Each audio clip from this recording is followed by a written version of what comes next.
Hindi ko abot. Ayun o. Ang sakit nga. Ito.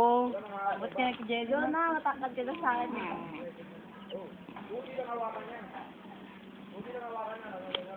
Wow. Gusto mo tanggalin na natin itong isang sanga? Pwede ba yan? Isang sanga? Tapos benta natin magkano 1/4? 10. 10. Baklasin natin to. Makakadami tayo. 1/4. Tapos ibeng-beg yung kabalot natin sa ano? Tig 1 kilong bigas. Paano may tatlo? Javelin. Javelin. Ano, javelin? Javelin. Javelin. Yung ganun Ano, yun. javelin? Paano kasi katunog eh? Javelin. Baka pa kumat. Ano ba yan? Kinakain mo ba yan? Hindi. Kinakain.